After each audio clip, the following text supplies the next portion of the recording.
प्यारे विद्यार्थियों, साथियों, आज हम बात करेंगे संयुक्त राज्य अमेरिका के राष्ट्रपति की शक्तियां और राष्ट्रपति की शक्तियों में वृद्धि के क्या कारण हैं। मतलब आज की वीडियो क्लास में हम संयुक्त राज्य अमेरिका के राष्ट्रपति के द्वारा क्या कार्य किए जाते हैं, इसकी क्या शक्तियां हैं, एक तो ये बात लेंगे। दूसरी बात क्या लेंगे कि संयुक्त राज्य अमेरिका के राष्ट्रपति की शक्तियां तीव्र गति से बढ़ती जा रही हैं, इसका क्या कारण है। तो दो बातों पर आज हम चर्चा करेंगे। तो सर्वप्रथम मेरे प्राणों से प्यारे विद्यार्थियों, आप हमारे यूट्यूब चैनल से जुड़े रहें, इसके लिए हमारे यूट्यूब चैनल को सब्सक्राइब अवश्य कीजिएगा। आशा करता हूँ आपने सब्सक्राइब कर दिया होगा। Thank you very much, thank you very much. ध्यान दीजिएगा, अमेरिका के राष्ट्रपति की शक्ति एवं शक्ति में वृद्धि के कारण संयुक्त राज्य अमेरिका के राष्ट्रपति के निर्वाचन की क्या पद्धति है, इसके लिए हमने वीडियो अपलोड कर दिया है। आप हमारी प्लेलिस्ट में देखिएगा। प्लेलिस्ट भी मैं अलग से केवल संयुक्त राज्य अमेरिका की राज्य व्यवस्था के नाम से डाल रहा हूं, ये बात आपको ध्यान में रखना होगा। विशेषकर मैं संयुक्त राज्य अमेरिका, ब्रिटेन, जापान, चीन, फ्रांस, इन देशों की राज्य व्यवस्थाओं को मैं मेरे प्राणों से प्यारे विद्यार्थियों को ठीक से समझाऊंगा, तो प्लीज़ ध्यान दीजिएगा। भाई सबसे पहले तो एक बात नोट करनी है आपको कि हम एक ऐसे देश के राष्ट्रपति की चर्चा कर रहे हैं जो आज पूरी दुनिया में सबसे ज़्यादा शक्तिशाली राष्ट्र राज्य है। दूसरी बात, 1991 में जैसे सोवियत संघ का विघटन हुआ, तो अंतर्राष्ट्रीय राजनीति की जब हम चर्चा करते हैं तो दो ध्रुवीय विश्व व्यवस्था से एक ध्रुवीय विश्व व्यवस्था बन गई। इसका मतलब 1991 तक सोवियत संघ संयुक्त राज्य अमेरिका से टक्कर ले रहा था, लेकिन सोवियत संघ का जैसे ही विघटन हुआ, उसके टुकड़े हुए, वैसे ही पूरी दुनिया में संयुक्त राज्य अमेरिका एक शक्तिशाली राष्ट्र के रूप में उभर कर सामने है, जिसे कि एक ध्रुवीय विश्व व्यवस्था कहा जाता है। एक ध्रुवीय विश्व व्यवस्था का मतलब यही है कि संयुक्त राज्य अमेरिका ही एक ताकतवर मुल्क के रूप में उभर कर सामने आया।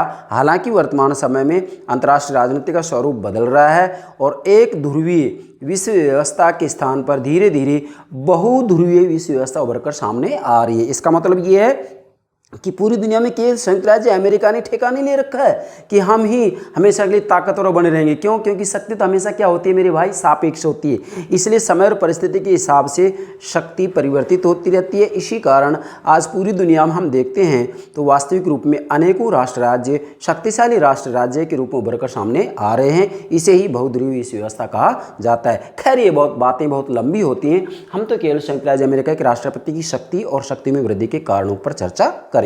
तो ध्यान दें भाई, सबसे पहले तो मैं आपको कहूंगा कि आज पूरी दुनिया में संयुक्त राज्य अमेरिका का राष्ट्रपति सबसे बड़ा शासक माना जाता है, सबसे शक्तिशाली शासक माना जाता है। इसका क्या मतलब है कि जब हम संयुक्त राज्य अमेरिका के राष्ट्रपति की तुलना भारत के राष्ट्रपति या प्रधानमंत्री से करते हैं, ब्रिटेन के राजा या प्रधानमंत्री से करते हैं, इसी प्रकार से अन्य देशों के राज्याध्यक्ष शासनाध्यक्षों से करते हैं हम तुलना, तो वास्तव में संयुक्त राज्य अमेरिका का राष्ट्रपति सबसे ज़्यादा शक्तिशाली दिखलाई देता है। इसीलिए अमेरिका के राष्ट्रपति के बारे में क्या कहा जाता है, दुनिया का सबसे बड़ा शासक है ये। कौन? मतलब संयुक्त राज्य अमेरिका के राष्ट्रपति के बारे में कहा जाता है कि संयुक्त राज्य अमेरिका का राष्ट्रपति, नोट कीजिएगा, संयुक्त राज्य अमेरिका का राष्ट्रपति दुनिया का सबसे बड़ा शासक माना जाता है। इसका मतलब यही है कि अन्य देशों के शासनाध्यक्ष राज्याध्यक्ष, अगर संसदात्मक शासन प्रणाली दो प्रधान होंगे और अध्यक्षात्मक शासन प्रणाली है तो एक प्रधान होगा, वही राज्याध्यक्ष वही शासनाध्यक्ष, जैसे संयुक्त राज्य अमेरिका के अंतर्गत है लैटिन अमेरिकी देशों में। तो वास्तव में अन्य देशों के राज्याध्यक्ष शासनाध्यक्षों से तुलना करते हैं तो संयुक्त राज्य अमेरिका का राष्ट्रपति सबसे ज़्यादा शक्तिशाली ताकतवर है। यह बात पूर्णतया सत्य है। अच्छा, अगली बात, जब आप किसी भी देश के, ध्यान दीजिएगा, मैं यहाँ एक फॉर्मूला दे रहा हूँ, सूत्र दे रहा हूँ आपको, किसी के बारे में भी नोट कीजिएगा, आपका आंसर सही होगा। क्या? कि पूरी दुनिया में हम किसी भी देश के राज्याध्यक्ष या शासनाध्यक्ष की शक्तियों का अध्ययन करते हैं। जैसे भारत में राज्याध्यक्ष कौन है? राष्ट्रपति। शासनाध्यक्ष कौन है? प्रधानमंत्री। क्यों?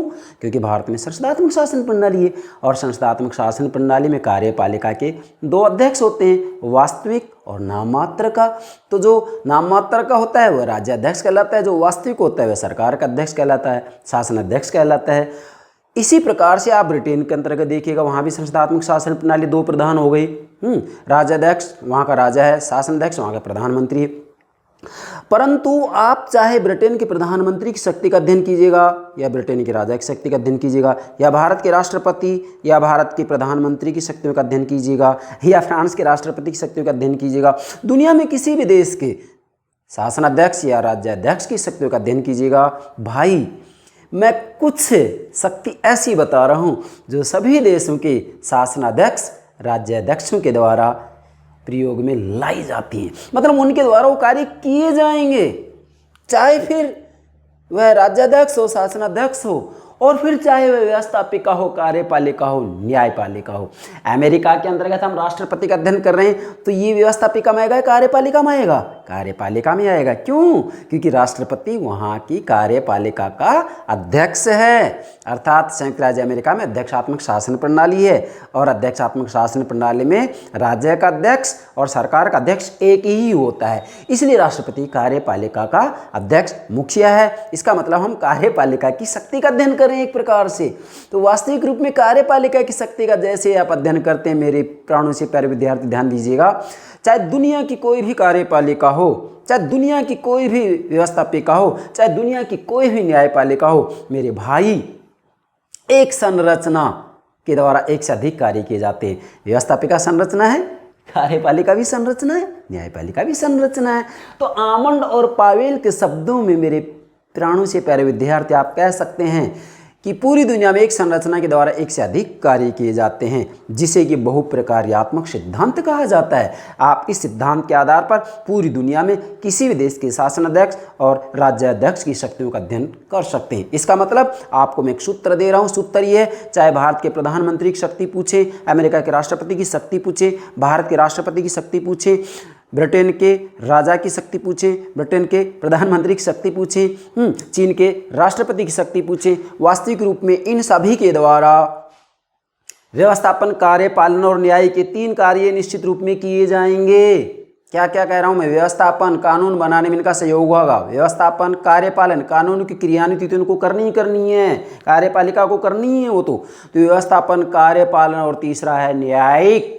आप देखिएगा सभी देशों के अंतर्गत जो राज्याध्यक्ष होते हैं या अध्यक्षात्मक शासन प्रणाली है तो राज्याध्यक्ष शासनाध्यक्ष एक ही होता है, संसदात्मक शासन प्रणाली है तो राज्याध्यक्ष अलग है, शासनाध्यक्ष अलग है। सभी जगह इनको समाधान का अधिकार होता है, तो समाधान का अधिकार किस में आएगा? न्यायिक कार्य में। इसलिए आप सभी के बारे में कह सकते हैं कि व्यवस्थापन कार्य, ध्यान दीजिएगा, व्यवस्थापन कार्य, न्यायिक कार्य, कार्यपालन कार्य, ये 3 कार्य तो सभी के द्वारा किए ही जाते हैं, चाहे व्यवस्थापिका हो, चाहे कार्यपालिका हो, चाहे वह न्यायपालिका हो।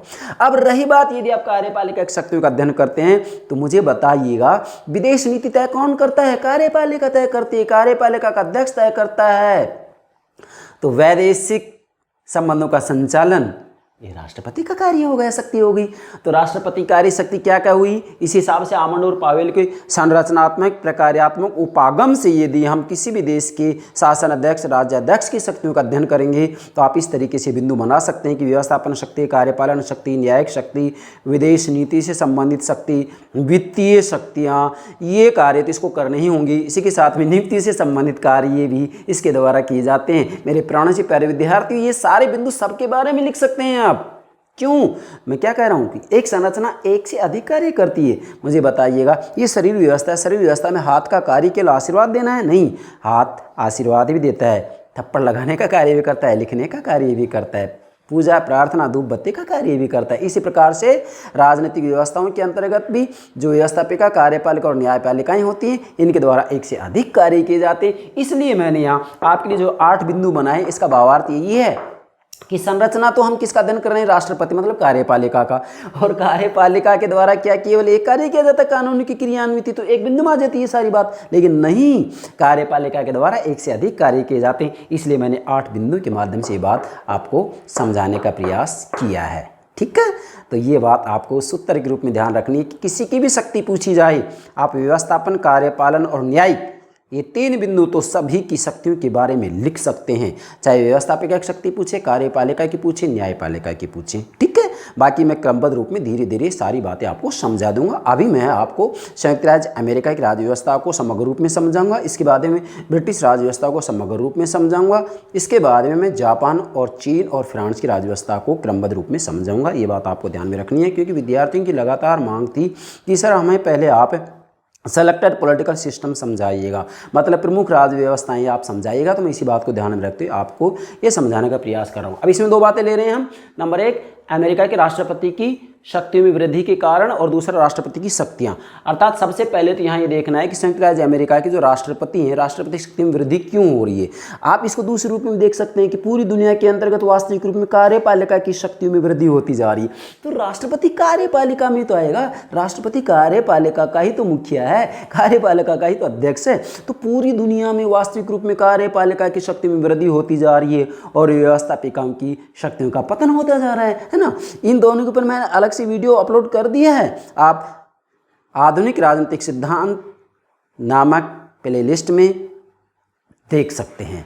मैंने अलग से प्लेलिस्ट तैयार की है, वहाँ पर राजनीतिक विज्ञान के मूल आधार या राजनीतिक सिद्धांत के अंतर्गत ये वीडियो आपको मिल जाएंगी। तो प्लीज़ तरीके से समझना चाहते हैं पूरी दुनिया की कार्यपालिका, व्यवस्थापिका और न्यायपालिकाओं को, तो आप राजनीतिक सिद्धांत के अंतर्गत हमारे व्यवस्थापिका, कार्यपालिका और न्यायपालिका से संबंधित टॉपिक्स मैंने अपलोड कर दिए हैं, उनको समझिएगा, आपको यहाँ कोई दिक्कत ही नहीं आ सकती। ठीक है, ये तो केवल स्पेशल हम अमेरिका के राष्ट्रपति की चर्चा कर रहे हैं, तो ध्यान दीजिएगा। वृद्धि के कारण क्या क्या हैं ये बताएंगे, इससे पहले ध्यान दें, नोट करेंगे आप, संयुक्त राज्य अमेरिका का राष्ट्रपति दुनिया का सबसे बड़ा शासक माना जाता है, यह एग्जाम पूछ लिया जाता है। दूसरा एक कोटेशन है ब्रोगन की, ब्रोगन क्या कह रहे हैं कि राष्ट्रपति सदैव चालक का कार्य करता है, चालक ड्राइवर, चालक का कार्य करता है या फिर ब्रेक का, परंतु वह कभी भी अतिरिक्त पहिया नहीं है। मतलब संयुक्त राज्य अमेरिका का राष्ट्रपति बात सत्य, शक्तिशाली है, ताकतवर है, परंतु फिर भी राष्ट्रपति सदैव एक ड्राइवर का कार्य करता है, चालक का कार्य करता है, या फिर वह एकदम ब्रेक का कार्य करता है, ब्रेक लगा दे, राज्य व्यवस्था को एक तरीके से रोक भी सकता है। क्योंकि वास्तविक रूप में कोई नियुक्तियां की जाती हैं तो राष्ट्रपति की स्वीकृति जरूरी है ना। इसी के साथ में वास्तविक रूप में देखा जाए तो बिना राष्ट्रपति की स्वीकृति के कोई विधेयक अधिनियम नहीं बन सकता। तो राष्ट्रपति चाहे तो ब्रेक लगा सकता है, जैसे पॉकेट वीटो है, जेबी निषेध अधिकार का प्रयोग कर सकता है, तो ब्रेक लगाना ही है, परंतु वह कभी भी अतिरिक्त पहिया नहीं है। मतलब ये गाड़ी का अतिरिक्त पहिया नहीं है, ये किसी भी रूप में अवरोधक का कार्य नहीं करता है। ब्रोगन करे। अगली कोटेशन सर हेनरी मेन, बहुत महत्वपूर्ण है। क्या है ये? सर हेनरी मेन कह रहे हैं कि इंग्लैंड का सम्राट भाई, इंग्लैंड में, ब्रिटेन में संसदात्मक शासन प्रणाली है। संसदात्मक शासन प्रणाली के अंतर्गत क्या होता है, कार्यपालिका के 2 प्रधान होते हैं, तो वहाँ 2 हैं, राज्याध्यक्ष राजा है, शासनाध्यक्ष प्रधानमंत्री है। क्लियर है? तो इंग्लैंड का सम्राट राज्य करता है परंतु शासन नहीं। मतलब ब्रिटेन का जो राजा है ना भाई, वो राज्य तो करता है लेकिन शासन नहीं करता। क्यों? क्योंकि तो केवल औपचारिक प्रधान राज्याध्यक्ष है, शासनाध्यक्ष नहीं है। शासनाध्यक्ष, सरकार का अध्यक्ष तो प्रधानमंत्री। वहाँ फ्रांस का राष्ट्रपति न तो राज्य करता है और न शासन। अब फ्रांस से तुलना करेंगे तो फ्रांस का जो राष्ट्रपति है वास्तविक रूप में न तो राज्य करता है और न शासन करता है। ठीक है, और अमेरिका का राष्ट्रपति न केवल शासन करता है अपितु राज्य भी करता है। मतलब संयुक्त राज्य अमेरिका का राष्ट्रपति राज्याध्यक्ष भी, शासनाध्यक्ष भी है। यस, इसलिए अमेरिका का राष्ट्रपति राज्य भी करता है और शासन भी करता है। क्या कह रहा हूँ? राज्य भी करता है और शासन भी करता है। किसने की ये बात? Sir Henry main. नोट कीजिएगा, एग्जाम पूछा जाता है। इसके बाद मूल बात की चर्चा करते हैं हम, क्या कि अमेरिका के राष्ट्रपति की शक्ति में वृद्धि के क्या कारण है। मैंने 6 बिंदु बनाए आपके लिए, यहाँ ध्यान दीजिएगा। नंबर 1, संकटकालीन व्यवस्था। संकटकालीन व्यवस्था भाई, वास्तव में प्रथम विश्व युद्ध, द्वितीय विश्व युद्ध हैं, वियतनाम संकट, क्यूबा संकट, 1991 से पहले जो शीत युद्ध की स्थिति थी, कोल्ड वार था, ये दुनिया भर के संकट थे। तो भाई इन संकटों का सामना संयुक्त राज्य अमेरिका में कांग्रेस ठीक से नहीं कर सकती थी। कांग्रेस वहाँ की व्यवस्थापिका का नाम है। ऐसी स्थिति में स्वयं कांग्रेस ने भी जानबूझ करके राष्ट्रपति को शक्तियाँ सुपुर्द की थी कि भाई देश को बाहरी संकट से बचाए।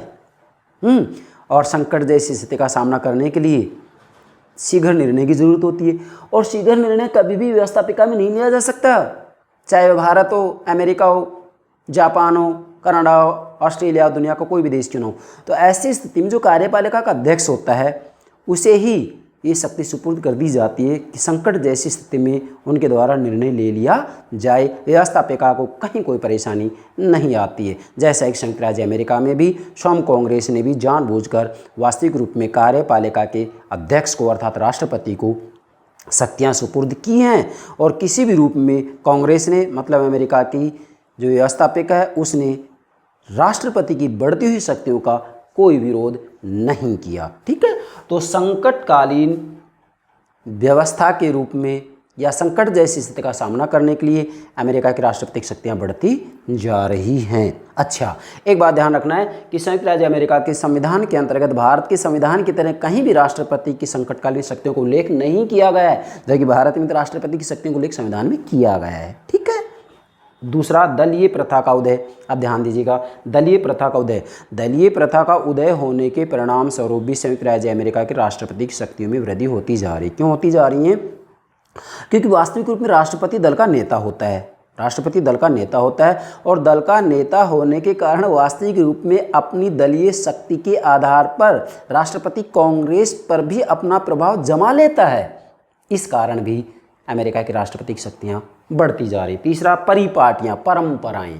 ध्यान दीजिएगा, संयुक्त राज्य अमेरिका के अंतर्गत राष्ट्रपति की शक्तियों में वृद्धि का जो कारण है वह वहाँ की परिपाटियाँ भी हैं। परिपाटियाँ मतलब परंपराएं। क्या? परंपराएं। भाई इसी आधार पर तो कहा जाता है कि किसी भी देश का संविधान ना तो पूर्णतः लिखित होता है ना पूर्णतः अलिखित होता है। जैसे अमेरिका का संविधान लिखित संविधान है, दुनिया का पहला लिखित संविधान है, लेकिन क्या परंपराएं नहीं है? हाँ, परंपराएं हैं। कैसे? जैसे अमेरिका में सीनेटोरियल शिष्टाचार है, जिसे सीनेटी शिष्टाचार भी कहा जाता है। फिलीबस्टर है, लॉन्ग रोलिंग है, जिसमें हम एक की चर्चा आज करेंगे, बाकी दो की चर्चा अलग से जब सीनेट का टॉपिक आपको समझाएंगे तब समझाएंगे। तो वास्तविक रूप में देखा जाए, अब जैसे ब्रिटेन है तो ब्रिटेन का संविधान अलिखित है, लेकिन क्या वहाँ लिखित अंश नहीं है? यस, वहाँ लिखित अंश भी है। इसी प्रकार से अमेरिका का संविधान लिखित है मगर अलिखित अंश भी है, परंपराएं भी हैं। तो वास्तविक रूप में संयुक्त राज्य अमेरिका के अंतर्गत कुछ ऐसी परंपराएं उभरकर सामने आई हैं जिनकी वजह से अमेरिका का राष्ट्रपति शक्तिशाली बन गया है। कैसे? जैसे एक उदाहरण देता हूं मैं, सीनेटोरियल शिष्टाचार, जिसे सीनेटीय शिष्टाचार भी कहा जाता है और कंपटीशन में पूछा भी जाता है। इसका क्या मतलब है? सीनेटीय शिष्टाचार का मतलब ये होता है, देखो मैंने यहाँ लिखा है सीनेटोरियल, आप इसको कह सकते हैं सीनेटी शिष्टाचार भी कह सकते हैं। सीनेटी शिष्टाचार, सीनेट मतलब संयुक्त राज्य अमेरिका की व्यवस्थापिका का नाम कांग्रेस है, और कांग्रेस के दो सदन है, प्रतिनिधि सदन और सीनेट। तो उस सीनेट की तरफ, दूसरे सदन की तरफ चर्चा की जा रही है। तो सीनेटी शिष्टाचार का मतलब क्या है? इसका मतलब यह है कि वास्तविक रूप में संयुक्त राज्य अमेरिका के अंतर्गत राष्ट्रपति के द्वारा जब नियुक्तियां की जाती हैं, क्योंकि नियुक्तियों की शक्तियां हैं, मतलब नियुक्तियां कर सकता है विभिन्न पदाधिकारियों की राष्ट्रपति, लेकिन जब नियुक्तियां की जाती हैं तो इसके लिए ज़रूरी है, क्या ज़रूरी है कि राष्ट्रपति जिन पदों पर नियुक्तियां करता है उसके लिए सीनेट का समर्थन जरूरी होता है। क्या? सीनेट का समर्थन जरूरी होता है। सीनेट जो कि वहाँ की व्यवस्थापिका का दूसरा सदन है, कांग्रेस का दूसरा सदन है ना। अब सीनेट वास्तविक रूप में राष्ट्रपति जो नियुक्तियां करता है उन नियुक्तियों को इसलिए स्वीकार कर लेता है कि जब सीनेट भी अपने राज्य के अंतर्गत नियुक्तियां करेगा तो राष्ट्रपति की स्वीकृति जरूरी होती है। इसलिए सीनेट इस कारण राष्ट्रपति ने जो नियुक्तियां की हैं उनको इसलिए स्वीकार कर लेता है कि जब सीनेट, मतलब जब सीनेट भी राज्य में नियुक्तियां करेगा तो राष्ट्रपति उन नियुक्तियों को स्वीकार कर लेगा। तो एक प्रकार से ये तो पदों का बंटवारा हो गया, बुरी प्रथा है वैसे देखा जाए तो। ये भाई राष्ट्रपति जो नियुक्तियां करता है सीनेट इसलिए स्वीकार कर लेता है कि जब सीनेट भी नियुक्ति करेगा तो राष्ट्रपति की स्वीकृति जरूरी होती है। इसलिए एक प्रकार से सीनेट इस शिष्टाचार के नाते राष्ट्रपति के द्वारा की हुई नियुक्तियों को स्वीकार कर लेता है कि आगे चलकर हम भी जब नियुक्तियां करेंगे तो राष्ट्रपति स्वीकार कर लेगा। तो एक प्रकार से हम ये कह सकते हैं कि यहाँ पर तो एक प्रकार से पदों का वितरण हो रहा है, बंटवारा हो गया है। राष्ट्रपति जो नियुक्तियां कर रहे हैं सीनेट स्वीकार कर रहा है, सीनेट जो नियुक्तियां करता है उसको तो राष्ट्रपति स्वीकार कर रहा है। यही सीनेटी शिष्टाचार है। तो इस कारण भी वास्तविक रूप में अमेरिका के राष्ट्रपति की शक्तियाँ बढ़ती जा रही। चौथा क्या है? राष्ट्रपति का प्रत्यक्ष चुनाव। अब देखिएगा, यहाँ प्रत्यक्ष चुनाव का मतलब ये नहीं है कि भाई अमेरिका के राष्ट्रपति की निर्वाचन पद्धति, मैंने पिछली वीडियो में आपको समझाया था, तो वहाँ पर मैंने कहा था कि संयुक्त राज्य अमेरिका के राष्ट्रपति का चुनाव अप्रत्यक्ष रूप में एक निर्वाचक मंडल के द्वारा किया जाता है, लेकिन यहाँ मैंने लिख दिया प्रत्यक्ष चुनाव। इसका मतलब प्रत्यक्ष नहीं है, नहीं, राष्ट्रपति का चुनाव अप्रत्यक्ष ही होता है। जनता पहले निर्वाचक मंडल के सदस्यों को चुनती है, फिर निर्वाचक मंडल राष्ट्रपति के जो दावेदार उम्मीदवार हैं उनका चयन करती है, उनको चुनती है। लेकिन भाई वास्तविक रूप में देखा जाए तो जनता जब निर्वाचक मंडल के सदस्यों को चुनती है तो जनता पहले तय कर लेती है कि हम किस व्यक्ति को राष्ट्रपति के पद पर देखना चाहते हैं, और उस उम्मीदवार को ध्यान में रखते हुए ही जनता के द्वारा निर्वाचक मंडल के सदस्यों को मत दिया जाता है। तो एक प्रकार से अप्रत्यक्ष चुनाव नहीं है, ये तो प्रत्यक्ष चुनाव होगा, क्योंकि सीधा ही वो पार्टी विशेष के अंतर्गत जो उम्मीदवार हैं उनको ध्यान में रखते हुए अपना मत दे रहे हैं कि भी हमें डेमोक्रेटिक उम्मीदवार चाहिए या रिपब्लिकन उम्मीदवार चाहिए। जैसे अभी वर्तमान समय में संयुक्त राज्य अमेरिका के जो 46वें राष्ट्रपति हैं कौन हैं, मैंने नोट भी कर दिया, जो बाइडन है। कौन है? जो बाइडन है। कौन सी पार्टी से हैं? डेमोक्रेटिक पार्टी से हैं। तो किस पार्टी के उम्मीदवार को जनता देखना चाहती है राष्ट्रपति पद पर? तो जब जनता इस बात को ध्यान में रखते हुए निर्वाचक मंडल के सदस्यों को अपना मत देती है तो इसका मतलब ये अप्रत्यक्ष नहीं प्रत्यक्ष ही हो गया। इसलिए राष्ट्रपति का चुनाव भी प्रत्यक्ष होता जा रहा है, और जब प्रत्यक्ष होता जा रहा है तो सीधी सी बात है कि संयुक्त राज्य अमेरिका की जो व्यवस्थापिका है मतलब कांग्रेस को भी पता है कि वास्तविक रूप में संयुक्त राज्य अमेरिका की जनता राष्ट्रपति के पक्ष में है, पूर्ण बहुमत मिला है, तो कांग्रेस भी राष्ट्रपति के प्रभाव में आ जाती है। ठीक है। पांचवा है न्यायिक निर्णय। अब ध्यान दीजिएगा यहाँ न्यायिक निर्णय। न्यायिक निर्णय का मतलब ये है कि समय समय पर संयुक्त राज्य अमेरिका के अंतर्गत न्यायपालिका के द्वारा कानूनों की व्याख्या करते समय जो फैसले सुनाए गए हैं, क्योंकि संविधान की व्याख्या करने की जो शक्ति न्यायपालिका की है, जिसे न्याय पुनरावलोकन कहा जाता है, न्यायिक समीक्षा कहा जाता है।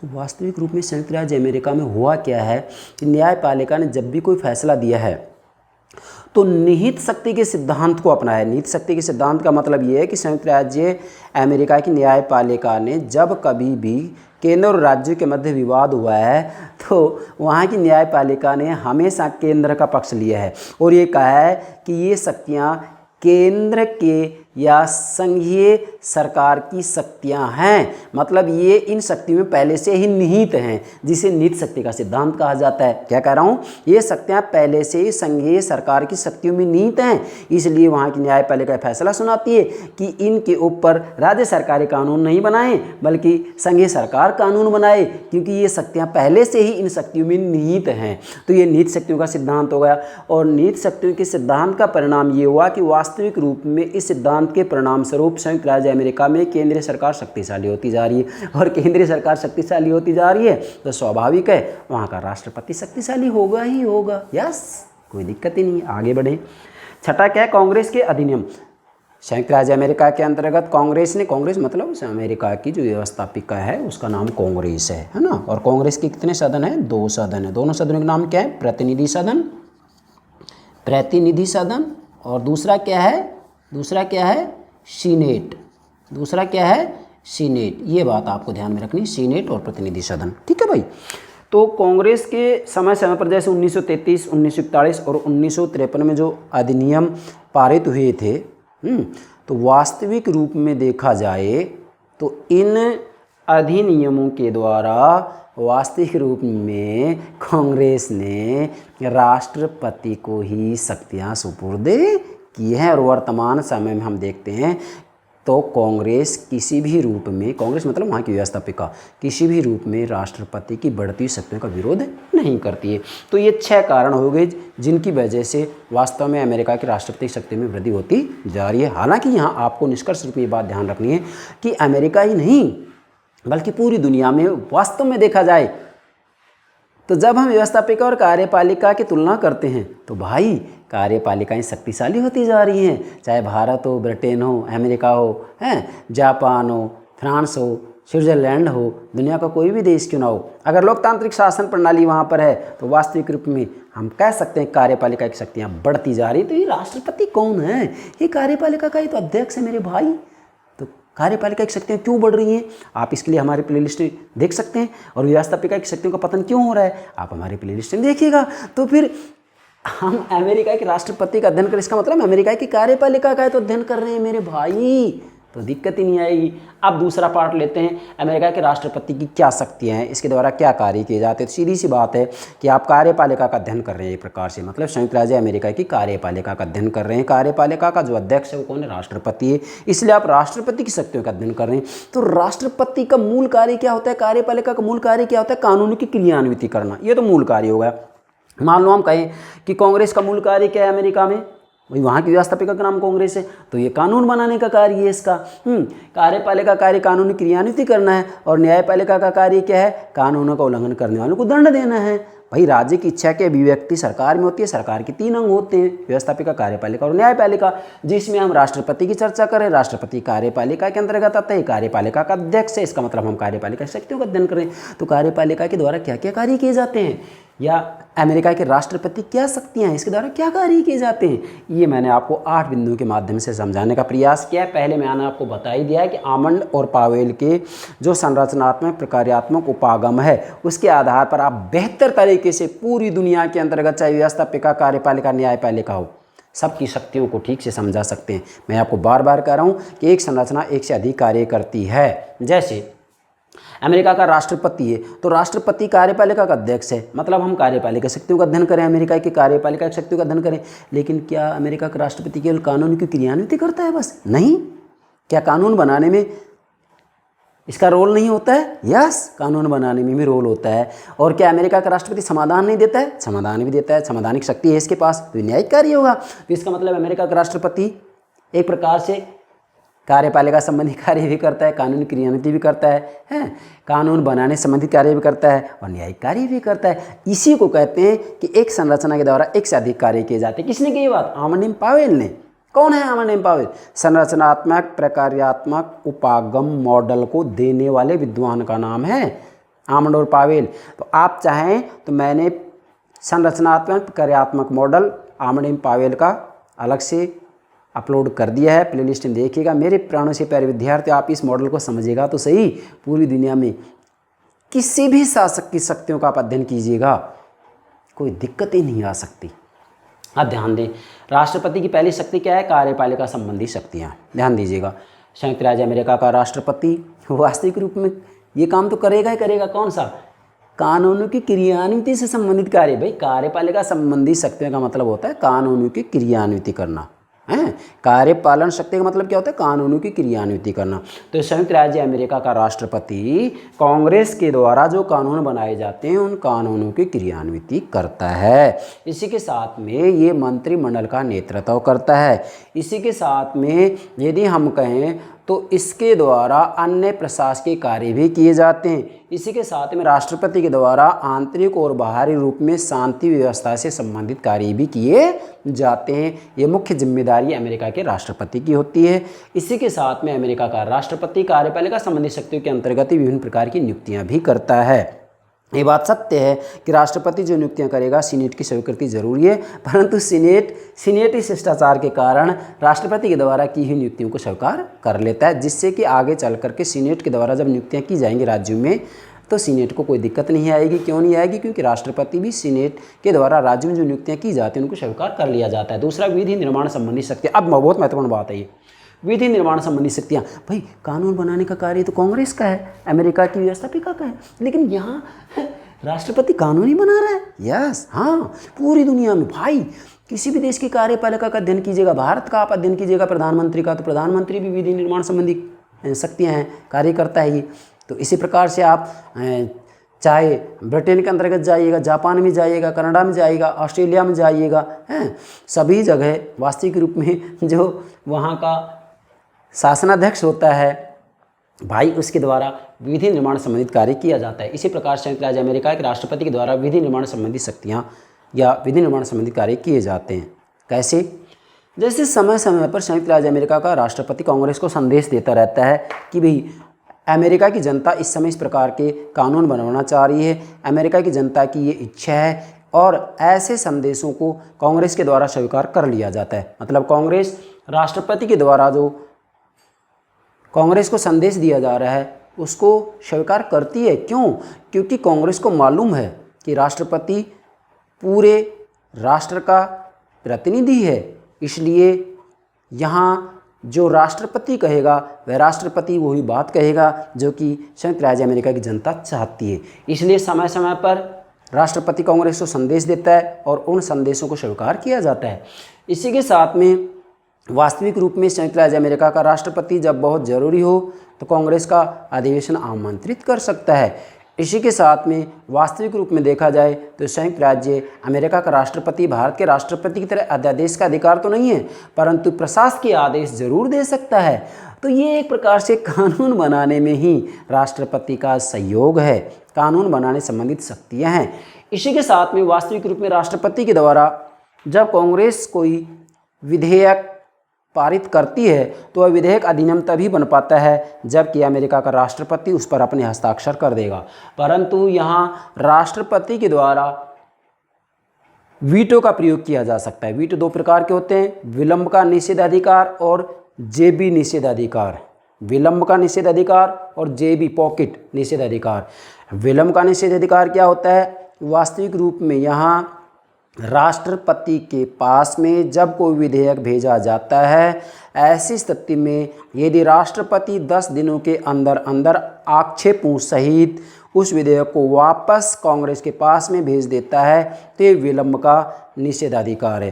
परंतु यदि कांग्रेस के अधिवेशन या सत्र के अंतिम 10 दिनों के अंतर्गत राष्ट्रपति अपने वीटो का प्रयोग करता है और उन 10 दिनों के अंदर ही कांग्रेस का जो अधिवेशन है, कार्यकाल है, वह समाप्त हो जाता है, तो वास्तविक रूप में वह विधेयक स्वतः ही समाप्त माना जाता है। और ऐसा जो निषेधाधिकार होता है उसे पॉकेट वीटो या जेबी निषेधाधिकार कहा जाता है। तो वास्तविक रूप में राष्ट्रपति के द्वारा वीटो का प्रयोग भी किया जाता है, निषेधाधिकार का प्रयोग भी किया जाता है। तो ये विधि निर्माण संबंधित शक्ति होगी। तीसरा क्या है? वित्तीय शक्तियाँ। ध्यान दीजिएगा, वास्तविक रूप में संयुक्त राज्य अमेरिका के अंतर्गत है संविधान निर्माताओं ने वित्तीय शक्तियाँ तो विशेषकर कांग्रेस को ही सुपुर्द की थी, कांग्रेस मतलब वहाँ की व्यवस्थापिका को। परंतु आधुनिक समय में संयुक्त राज्य अमेरिका के राष्ट्रपति के द्वारा ही आय और व्यय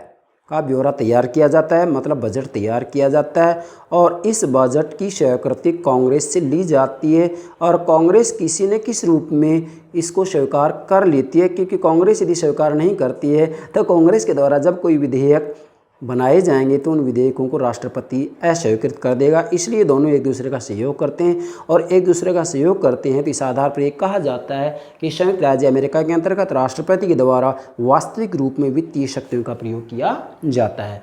चौथा क्या है? न्यायिक शक्तियाँ। यस भाई, मैंने आपको कहा तो था कि व्यवस्थापन, कार्यपालन और न्याय की 3 शक्तियाँ, 3 कार्य ऐसे हैं जो कि सरकार की 3 अंगों के द्वारा किए जाते हैं, चाहे व्यवस्थापिका हो, चाहे कार्यपालिका हो, चाहे न्यायपालिका हो, चाहे कोई भी संरचना क्यों ना हो। तो न्यायिक शक्तियाँ होगी। न्यायिक शक्तियाँ वैसे तो देखा जाए तो न्यायपालिका की शक्तियाँ हैं, लेकिन राष्ट्रपति के पास में क्या है ऐसा? यस, चाहे भारत के राष्ट्रपति की चर्चा कीजिएगा, संयुक्त राज्य अमेरिका के राज्याध्यक्ष राजा की चर्चा की संयुक्त राज्य अमेरिका के राज्याध्यक्ष शासनाध्यक्ष मतलब राष्ट्रपति की चर्चा कीजिएगा, हैं ब्रिटेन के राज्याध्यक्ष वहाँ का मतलब जो राजा होता है उसकी चर्चा कीजिएगा, तो सभी जगह वास्तविक रूप में जो कार्यपालिका का अध्यक्ष होता है उसको न्यायिक शक्तियाँ दी जाती हैं। न्यायिक शक्तियाँ दी जाती हैं। जैसे भारत में राष्ट्रपति के समाधान का अधिकार है, अमेरिका में राष्ट्रपति के समाधान का अधिकार है, ब्रिटेन में भी राजा को समाधान का अधिकार है। तो जो समाधान का अधिकार दिएगा वही न्यायिक शक्ति है, बस और क्या है इसमें।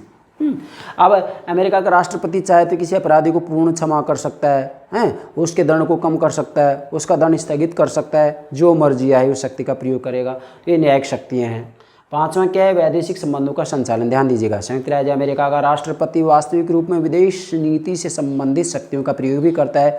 वास्तविक रूप में देखा जाए तो कार्यपालिका का जो अध्यक्ष होता है उसी के द्वारा विदेश संबंधों का संचालन किया जाता है, उसी के द्वारा वास्तविक रूप में वैदेशिक संबंधों से संबंधित सभी कार्य किए जाते हैं।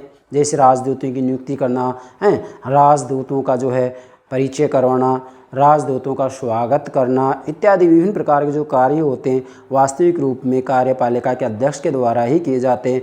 तो संयुक्त राज्य अमेरिका के अंतर्गत भी वास्तविक रूप में जो राष्ट्रपति है उस राष्ट्रपति के द्वारा ही विदेश नीति से संबंधित कार्य किए जाते हैं। और चाहे कोई भी देश क्यों ना हो दुनिया का, सभी देशों के अंतर्गत कार्यपालिका अध्यक्ष के द्वारा ही विदेश नीति का संचालन किया जाता है, वैदेशिक संबंधों का संचालन किया जाता है, विदेश नीति से संबंधित कार्य किए जाते हैं। जैसे वर्तमान समय में संयुक्त राज्य अमेरिका के राष्ट्रपति कौन है? जो बाइडन है। तो जो बाइडन अभी आज की चर्चा हम करते हैं तो हमारे प्रधानमंत्री नरेंद्र मोदी जी मौजूद है वहाँ पर अमेरिका में। तो वास्तविक रूप में देखा जाए तो बराक ओबामा, उसके बाद में डोनाल्ड ट्रंप आते हैं, फिर जो बाइडन आते हैं। तो विशेषकर इन तीनों राष्ट्रपतियों के साथ हम कह सकते हैं कि हमारे प्रधानमंत्री श्री नरेंद्र मोदी जी ने भारत के साथ मधुर संबंध बनाने का प्रयास किया है। और इन तीनों ही राष्ट्रपतियों का भी जो मुख्य रुझान रहा है, उनकी जो बॉडी लैंग्वेज रही है वो यही रही है कि वो भारत को बहुत अहमियत देते हैं और भारत से मधुर संबंध बनाना चाहते हैं। तो आज आप देख सकते हैं हमारे प्रधानमंत्री अमेरिका में, और हमारे प्रधानमंत्री ने अमेरिका के राष्ट्रपति जो बाइडन से कहा है कि आपका भारत में स्वागत है, निमंत्रण है, आपका भारत स्वागत करता है। इसका मतलब वास्तविक रूप में ये क्या हो रहा है भाई? ये वास्तविक रूप में वैदेशिक संबंधों का संचालन ही तो है, और क्या है? तो संयुक्त राज्य अमेरिका के राष्ट्रपति की ये भी शक्ति है। छठा, दल के नेता के रूप में राष्ट्रपति संयुक्त राज्य अमेरिका के अंतर्गत आप देखिएगा वर्तमान समय में जो राष्ट्रपति जो बाइडन है वो किस पार्टी से है? डेमोक्रेटिक पार्टी से।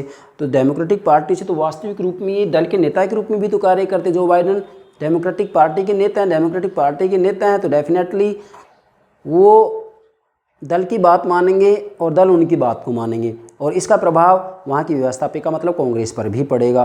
तो वास्तविक रूप में दल के नेता के रूप में भी राष्ट्रपति के द्वारा बहुत शक्तियों का प्रयोग किया जाता है। सातवां, संकटकालीन शक्तियाँ, जिसकी चर्चा मैंने पीछे कर ही दी है कि वास्तविक रूप में वैसे देखा जाए तो संयुक्त राज्य अमेरिका के संविधान के अंतर्गत कहीं पर भी संकटकालीन शक्तियों का जिक्र नहीं किया गया है, परंतु वास्तविक रूप में देखा जाए तो वहाँ प्रथम विश्व युद्ध, द्वितीय विश्व युद्ध और शीत युद्ध के दौर में हम देखें तो अमेरिका का राष्ट्रपति ज़्यादा से ज़्यादा शक्तियों का प्रयोग कर रहा था, और वर्तमान समय भी अमेरिका का राष्ट्रपति सर्वे सर्वा बनता जा रहा है। इसका मूल कारण ये है कि संकट जैसी स्थिति से उबारने का कार्य केवल कार्यपालिकाओं के द्वारा ही किया जाता है। इसी ही के परिणाम स्वरूप संयुक्त राज्य अमेरिका में भी राष्ट्रपति शक्तिशाली होता जा रहा है। क्यों? क्योंकि पूरी दुनिया में संकट जैसी स्थिति का सामना व्यवस्थापिकाएँ ठीक से नहीं कर सकती हैं, केवल कार्यपालिका ही कर सकती हैं। कार्यपालिकाएँ कर सकती हैं तो राष्ट्रपति कौन है? कार्यपालिका का अध्यक्ष है। इसलिए वास्तविक रूप में संकट जैसी स्थिति का सामना करने की शक्ति भी जो है वास्तविक रूप में राष्ट्रपति के द्वारा प्रयोग में ली जाती है। आठवां है, राष्ट्रीय नेता के रूप में राष्ट्रपति। राष्ट्रपति का चुनाव अप्रत्यक्ष रूप में निर्वाचक मंडल के द्वारा किया जाता है। जनता निर्वाचक मंडल के सदस्य को चुनती है, निर्वाचक मंडल के सदस्य राष्ट्रपति को चुनते हैं। तो वास्तविक रूप में जो राष्ट्रपति होता है, क्या वह एक राज्य का प्रतिनिधि है अमेरिका में, या पूरे राष्ट्र का? पूरे राष्ट्र का प्रतिनिधि है। तो पूरे राष्ट्र का प्रतिनिधि है तो वास्तविक रूप में पूरे राष्ट्र के नेता के रूप में कार्य करता है, और इसकी किसी भी बात को ठुकराने का साहस संयुक्त राज्य अमेरिका का कांग्रेस मतलब व्यवस्थापिका में नहीं है। राष्ट्रपति वास्तविक रूप में सर्वे सर्वा है। आप इन 8 बिंदुओं के आधार पर अमेरिका के राष्ट्रपति की शक्तियों का आसानी से अध्ययन कर सकते हैं। इसके बाद मैंने यहाँ आपके लिए एक डायग्राम बनाया। सामान्य रूप में कार्यपालिका मतलब राष्ट्रपति, अमेरिका का राष्ट्रपति वर्तमान समय में कौन है? जो बाइडन है राष्ट्रपति अमेरिका की। तो वास्तविक रूप में इनके द्वारा आप इन सभी बिंदुओं को 2 भागों में बांट सकते हैं, आंतरिक शक्ति, बाहरी शक्ति। आंतरिक रूप में देखा जाए तो आंतरिक रूप में अमेरिका का राष्ट्रपति क्या करेगा? कार्यपालिका संबंधी शक्तियाँ हैं, विधि निर्माण संबंधी शक्तियाँ हैं, वित्तीय शक्तियाँ हैं, न्यायिक शक्तियाँ हैं, दल के नेता के रूप में राष्ट्रपति, संकटकालीन शक्तियाँ और राष्ट्रीय नेता के रूप में राष्ट्रपति। मतलब ये 7 शक्तियाँ आंतरिक हो गई, और बाहरी रूप में किया जाएगा वैदेशिक संबंधों का संचालन। इसका मतलब ये है कि ये कार्यपालिका या संयुक्त राज्य अमेरिका के राष्ट्रपति की जवाबदारी है कि आंतरिक और बाहरी रूप में शांति और व्यवस्था बनाए रखे। आंतरिक और बाहरी रूप में शांति और व्यवस्था बनाए रखने की जिम्मेदारी अमेरिका के राष्ट्रपति की ही है। आंतरिक, बाहरी में विदेश नीति आ जाएगा, और आंतरिक में आपके 7 बिंदु आ गए। आप इन 8 बिंदुओं के आधार पर अमेरिका के राष्ट्रपति की शक्तियों को, कार्यों को आसानी से समझा सकते हैं। अब इतना समझ में आने के बाद में आपको कहीं कोई दिक्कत नहीं आएगी। यहाँ मैंने एक बात नोट कर रखी है जो कि आपको बताना भूल गया था। क्या? 1828। इसका मतलब क्या है? 1828 में पहली बार जेबी निषेधाधिकार का प्रयोग किया गया था। ये ध्यान रखना है आपको। कब? 1828 में पहली बार पॉकेट वीटो का प्रयोग किया गया था।